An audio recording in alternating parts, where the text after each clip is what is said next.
গাছের মতো লুটিয়ে পড়লো মাটিতে, রক্তের ধারা বয়ে যাচ্ছে। এ আপনি কি করলেন গ্লোরিয়া সাহেব? ছেলেটাকে মেরে ফেললেন। অনেক আগেই আমার মারা উচিত ছিল। কারো সাহস থাকে তো আমার সামনে এসে প্রতিবাদ করুক। তখন তো আর বুঝিনি গ্লোরিয়ার ওই কথাগুলো ঝোপের পেছনে দাঁড়িয়ে শুনছিল কাশীনাথ ভট্টাচার্য। ও স্বদেশী করত। ও ধীরে ধীরে হাতে ধরা পোটলা থেকে বের করে আনলো একটা পেটো বোম। লালমুখ সাহেবকে লক্ষ্য করে ছুড়ে দিল ওটা। সাহেব তো মরলই, সেই বোমের আঘাতে তার সাথে মরল আরো বেশ কয়েকজন মানুষ। সেই সেই জমিদার রাজনারায়ণ। রাজনারায়ণ? তার মানে আপনি আপনি ওই বোমের আঘাতে মারা গেছেন? এতে হাসবার কি হলো? ওই ঘটনার পর সেই কোম্পানি আর থাকলো না, কিন্তু আমার সাধের জমিদারিটা চলে গেল। আমি মরেও শান্তি পাইনি। দেখুন, আপনার গল্পটা ভালো, কিন্তু রাত দুপুরে নিজেকে জমিদার প্রমাণ করা, এটা জাস্ট মানা যাচ্ছে না। এখন দুনিয়া কোথায় চলে গেছে, মানুষ সোশ্যাল মিডিয়ায় কত অ্যাক্টিভ, মানুষ চাঁদে যাচ্ছে, আর আপনি এখানে রাত্রির বেলা গাঁজাখুরি গল্প দিচ্ছেন। এসব প্রলাপকে বিশেষ লাভ নেই, বুঝলেন তো? প্রলাপ বোকা, প্রলাপ। কি করলে আপনি বিশ্বাস করবেন আমি জমিদার? আপনার বলা কাহিনীটা যে একটা নিছকই কল্পনা, এটা একটা বাচ্চা ছেলে বুঝতে পারবে। আচ্ছা বেশ, মানতে হবে না। তোমার হাতে ধরা রুমালটা আমায় দিয়ে দাও। কেন দেবো? এ রুমাল আমি পেয়েছি। না, ও আমার। ওই রুমালটাই আমার জমিদারির শেষ চিহ্ন। ওটা আমায় দিয়ে দাও। যদি না দিই, কি করবেন আপনি? দেবে না? বেশ, ওই রুমালের দিকে ভালো করে চেয়ে দেখো। হ্যাঁ, দেখছি। কি আছে রুমালে? একটা সাধারণ রুমাল। রক্ত এলো কোথা থেকে? ওতে যে রক্ত দেখতে পাচ্ছ, সেটা গ্লোরিয়ার টাটকা রক্ত। মানে?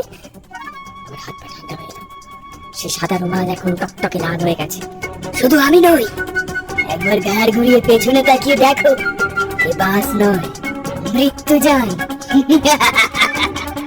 আমি ঘাড় ঘুরিয়ে পিছনে তাকিয়ে দেখি বাসে থাকা গুটি কয়েক যে যাত্রীরা, তারা কেউ এই দেশের নয়।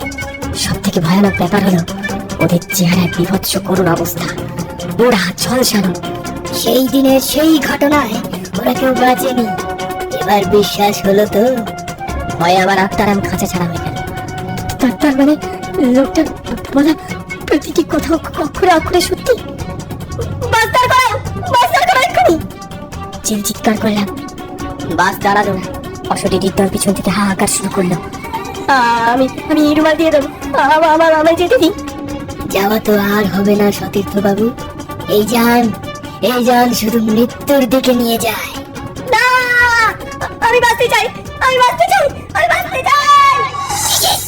ও মশাই, মশাই, আরে কি ভুলভাল প্রলাপ বকছেন? কে?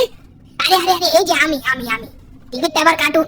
আপনার স্টপেজ কিছুক্ষণ আগেই চলে গেছে। স্টপেজ চলে গেছে? আপনি আমি ডাকিনি কেন? ডাকিনি? কতবার ডাকলুম, আপনি তো সাড়াই দিলেন না। আমি ভয় পিছনে তাকালাম, কিন্তু কোথায় কি? বাসে একটাও লোক নেই। এতক্ষণ আমার সাথে বাসে থাকা লোকগুলো বিমান হারিয়ে গেল। আর রাজনারায়ণ? এসব কি আমার চোখের ভুল ছিল নাকি স্বপ্ন? খেয়াল পড়লো তখনও হাতে ধরা সেই গ্লোরিয়ার রুমালখানা, তবে তাতে কোনো রক্তের দাগ নেই।